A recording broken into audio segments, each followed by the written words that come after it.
Every day in Iowa City, I see people in passing, and I think to myself, I wonder who that person is. Did he grow up here? Or did he come for college and end up staying because he got a grant for his research? Or maybe the love of his life. As a townie, they decided to raise their kids here. In Iowa City, today I see people every day and wonder, what's her story? and wonder or what she does for a living. I see her around. Walking her dog. Maybe she's the writer of That book I loved so much. Maybe she's a dancer. a chef. Iowa City It's interesting like that. The guy sitting next to you on the bus could be your new favorite singer. That lady who held the door open for you. Could be a filmmaker. A politician. I see people. I see people every day and wonder, What's your story? What's your story? What's your story? What's your story? What's your story? What's your story? What's your story? What's your story? it's your story. Self-described Army brat, Democratic Socialist, artist, and Iowan, Karen Kubby doesn't like labels. Kubby prefers to embrace many roles in order to effect the kind of change in the world that she believes in. Karen's reputation for effecting change has in some ways become bigger than her actual sphere of influence. As a downtown business owner, Karen continues to stay involved. This is her story. So Karen, how did you land in Iowa City? How did you end up here? My dad. My dad was in the military and was stationed here as the professor of military science at the Army ROTC office in the program here at the University of Iowa from 1970 to 72. And I've heard you describe yourself as being raised as an Army brat. Yes, I am an Army brat. I even have a t-shirt that says Army brat on it, but people around here read it as Army brat. So I don't wear it very often. There is a difference. So where did your family live all over the world? We lived all over. We lived in Illinois. We lived near Washington, D.C. quite a few times. I actually graduated from high school in Northern Virginia and learned to drive on DuPont Circle. So that was, I feel like I can drive anywhere. Yeah. When I was a kid, we lived in Germany, so that was very exciting. And so we could travel to France and Switzerland and Holland and go all over the place. It was great. And you graduated from the high school elsewhere, but you ended up living here. Yeah, well, both my parents were born and raised in Iowa, so we are Iowans. But when I was a kid, I used to steal quarters from my dad's dresser and take the bus downtown and hang out downtown a lot. And I always knew that I'd come back here. And I had two sisters that were going to school here. They're both graduates of the University of Iowa, as am I. And I was inspired by my 8th grade science teacher in Omaha, Nebraska, and I wanted to become a high school science teacher. And the program at the University of Iowa is world-renowned. So I knew I was going to come here. So little Karen Kubby wanted to be a high school science teacher, but you've had a long career as an artist, as a politician, as an activist. Yeah, I guess I don't like labels. One label anyway. I like lots of labels. Even in high school, people couldn't figure me out because I was an artist, I was a jock, I was a brain, I was a freak. I was all of it. So I didn't really fit in anywhere, but I fit in everywhere, and that kind of continues today. Yeah, so you served on the Iowa City City Council for how many years? 11. So 3 terms, 1 unexpired term of 3 years, and then 2 full 4-year terms. Did being raised in the Army culture inform your decision to run for city council, or was it, what was it? What was it that called you to that? I think being an Army brat, in my family, we reacted to a new place in one of 2 ways. Either we stuck our hand out and said, hi, my name's Karen, I'm not sure how long we're going to be here, so let's get to be friends fast and have what we can have before we have to leave. Or, my name's Karen, and I don't know when we're going to leave, so I don't really want to interact. And I chose the former. And so I tend to jump into things. If I see there's work to be done and I have some skills or I want to learn those skills, I just jump in and do it. So I think that my personality, I think my parents' religious and cultural values about education and heaven is here on earth all combined to make it right for me to say, why not me? There aren't people up there that look like me or ask questions that I would ask, and I think it's important to be involved, so put it out there. Was there an issue initially in Iowa City that brought you to the table?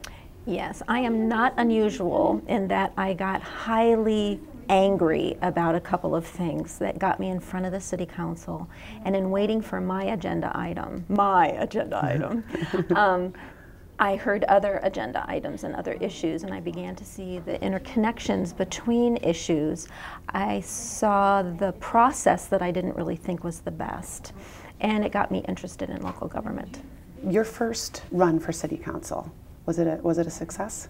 It was. I lost, but it was a success. We had a great coalition of people. We had organized labor, we had people living in poverty, we had the gay and lesbian community, we had environmental activists, we had students, we had community members all coming together, and we were working on our issue that we kind of focused on was the nuclear-free zone.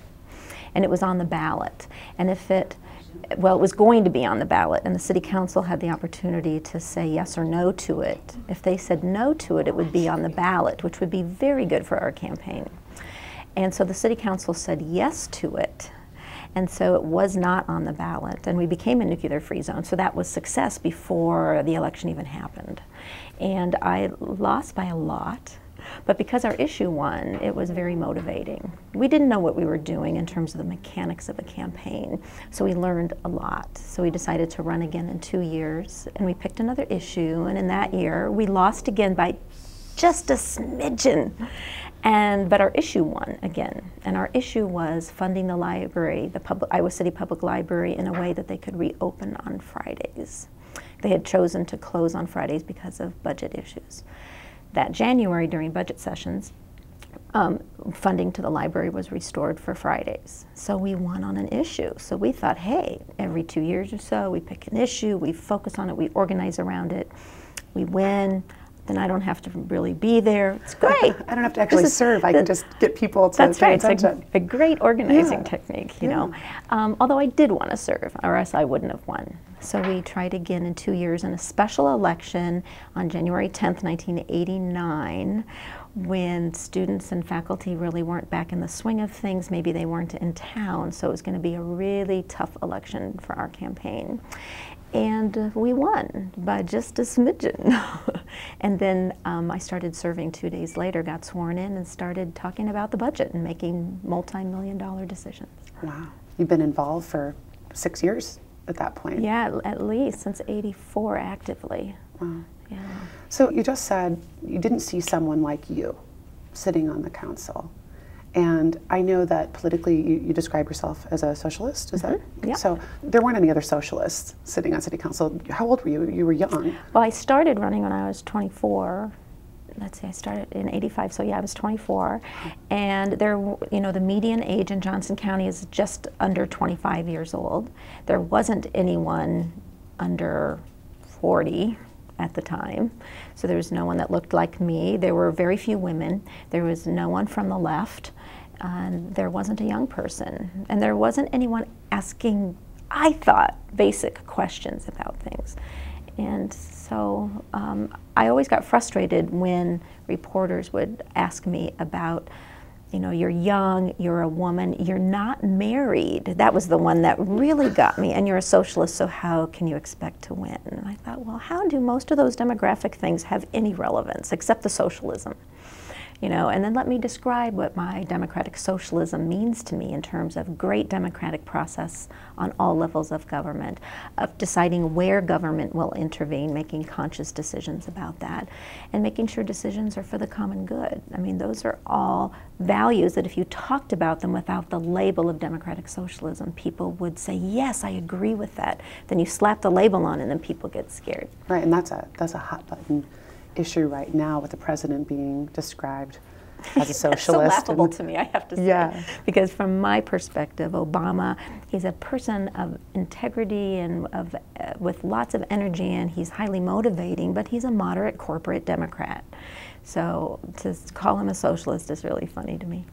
So in your 11 years on city council, what would you say was your greatest accomplishment? I have this handwritten, tattered envelope that says the progressive years on it.